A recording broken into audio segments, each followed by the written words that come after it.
Oke, salam dan salam sejahtera. Saya nak menjawab sikit lah ya dengan Papa Gomo ni. Kerana Papa Gomo ni, kalau kita tak tahu, tanya. Tapi kalau kita berlagak seolah-olah perundangan, seolah-olah apa yang dibentang di parlimen, dan juga begitu juga bagaimana perlembagaan itu terjadinya, kita akan jadi bodoh sendiri.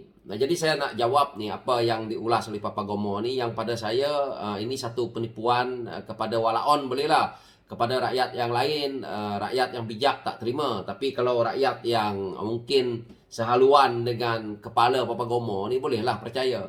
Inilah sikapnya Papa Gomo ni yang mana kita dengar dulu apa yang dia keluarkan. Mereka takut apa yang akan didedahkan, mereka takut rakyat tahu perancangan mereka. Sebab itulah baik grup PRN dalam negeri ni kita kena kalahkan mereka. Kita kena kalahkan mereka, kita tumbangkan mereka ni supaya ahli parlimen dapat menjalankan kerja mereka, menarik sokongan kepada Anwar Ibrahim.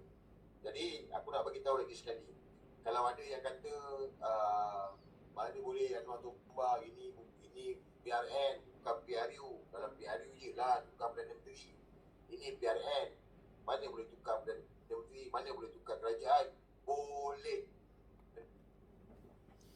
Daripada apa yang dia ulas ni ya, saya pun tak menyangkal memang boleh. Tetapi Papa Gomo nak tumbangkan kerajaan ni sebab apa?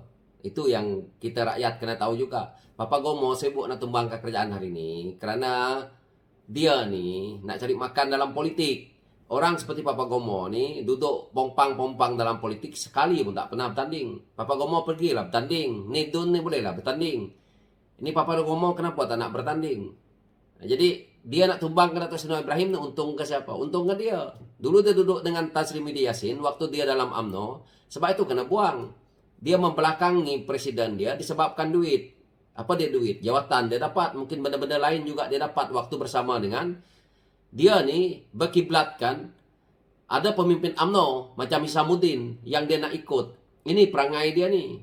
Jadi kita lihat lagi. Kenapa boleh? Okey. Flashback balik, patah balik ke belakang. Okey. Tun Mahathir letak jawatan, Kerajaan Pakatan Harapan collapse. 10 orang daripada PKR tarik sokongan dan bersatu, dan Siti Yassin tarik sokongan daripada Pakatan Harapan. Maka untuklah Kerajaan Pakatan Harapan 1.0. Untuk. Okey. Siti Yassin naik dipilih sebagai Perdana Menteri. Siapa yang pilih dia? Ahli parlimen. Majoriti ahli parlimen yang pilih. Majoriti pilih Tan Sri Muhyiddin. Itu fakta dia. Orang boleh ingat fakta dia ada. Jadi kemudiannya UMNO tarik sokongan. Sidang parlimen pun tak ada, tetapi ahli parlimen UMNO tarik sokongan kepada Tan Sri Muhyiddin.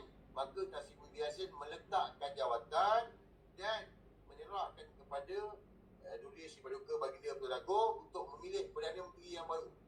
Jadi Baginda Tuan Agong dia menggunakan 43.2 A itu proses yang mana akhirnya mendapati bahawa Ismail Sabri mendapat majoriti sokongan ahli parlimen. Maka Ismail Sabri dah pula dipilih sebagai Perdana Menteri Malaysia yang ke-9. Melalui pilihan raya? Tak ada pilihan raya. Tak ada. Itu fakta dia. Isu yang diorang mainkan ni adalah kita dah ada akta lompat parti. Betul kan? Saya dah cerita panjang dah benda ni. Okey. Cerita akta lompat parti ni, kalau contoh UMNO ni, dia keluar parti, join, bersatu, maka hilanglah dia kursi parlimen dia. Itu cerita lompat parti. Akta lompat parti. Ada lagi beberapa perkara. Antaranya, ada orang bertikaikan. Sekarang ni kena ikut keputusan parti. Okey? Apa keputusan parti? Sekarang ni, Zahid Hamidi lah. Sokong Anwar Ibrahim. Sokong DAP. Dalam akta lompat parti, ahli parlimen yang bergaduh dengan presiden tak bersependapat, okey, dia boleh hilang kelayakan sebagai ahli parlimen. Itu dalam akta lompat parti. Tetapi ni, tidak ada parti yang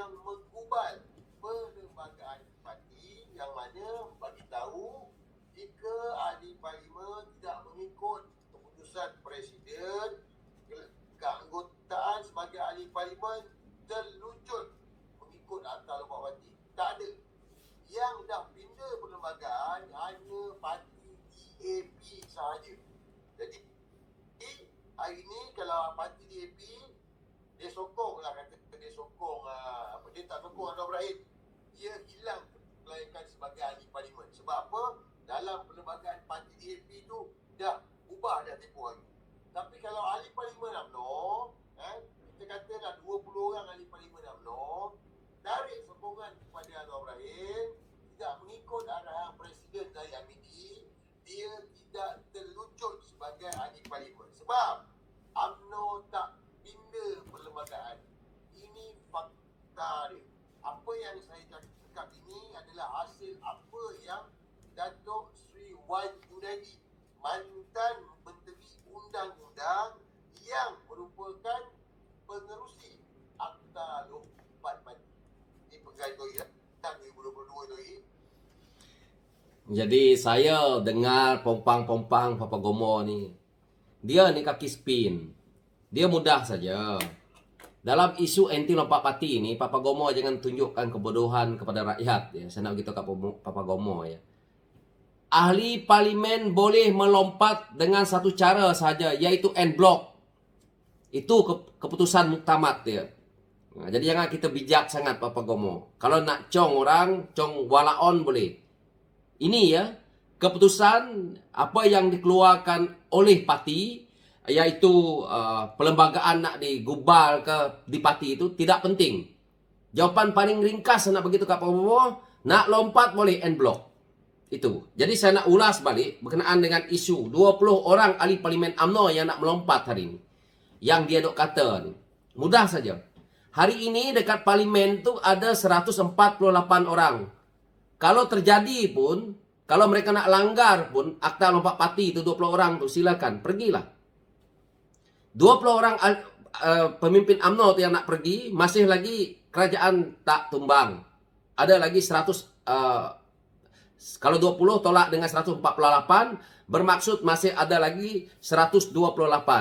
Jadi Papa Gomo nak ambil lagi beberapa orang ahli parlimen, mungkin dalam lebih kurang 12 lagi untuk menyokong mereka, baru boleh menjadi kerajaan. Itu pun dah tak cukup lagi. Jadi apa yang Papa Gomo mengarut ni, nak menang 6 buah negeri supaya ahli parlimen menolak sokongan terhadap Datuk Seri Anwar Ibrahim dan akhirnya tumbang. Ini satu perkara yang Papa Gomo yang merepek sendiri. Dia ni menjadi penganalisa politik tepi longkang. Betul saya kata. Dia dah termaktub dalam anti lompat parti.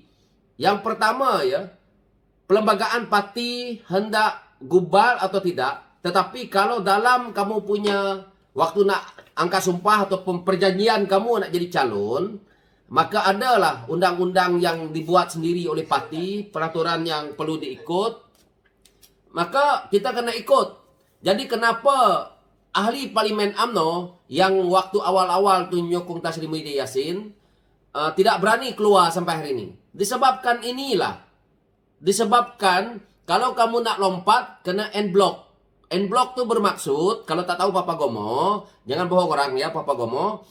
En bloc itu Barisan Nasional, bukan UMNO saja tahu. Barisan Nasional komponen dia kena lompat semua sekali ke parti lain. Okey, 30 orang mereka tu lompat semua sekali. Baru boleh.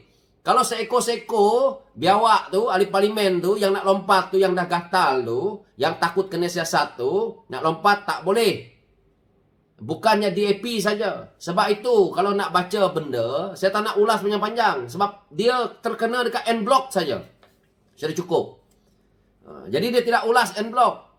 Dia pusing dekat sana, pusing dekat situ. Sebab itu Tan Sri Muhyiddin Yassin sendiri pun tak berani cakap.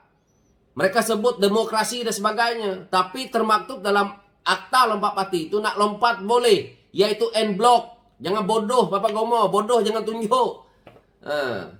Kau jawablah. Satu dunia kau jawab. Kau tak akan menang. Kau nak cerita Datuk Seri Wan Junaidi. Kamu tak baca, orang lain baca. Bukan pakar perundangan pun Papa Gomo ni. Kalau tak ada sekolah, belajar. Kalau tak tahu, tanya. Jangan kamu tipu orang setiap hari. Jadi saya tak suka penipuan yang seperti ini. Apa yang Papa Gomo dapat kalau kerajaan hari ini tumbang? Siapa yang Papa Gomo nak jadi Perdana Menteri? Berapa orang yang nak Tan Sri Muhyiddin Yassin jadi Perdana Menteri? Papa Gomo ni cari makan dalam politik, jadi calon pun tak. Supaya nak ulas lah. Kalau perangai sendiri itu cermin muka kita sendiri, betul tak? Rumah yang kita duduk tu milik kita daripada apa? Hasil apa? Hasil kita jual politik murahan seperti ini. Nak ke politik, jadilah tokoh politik yang baik.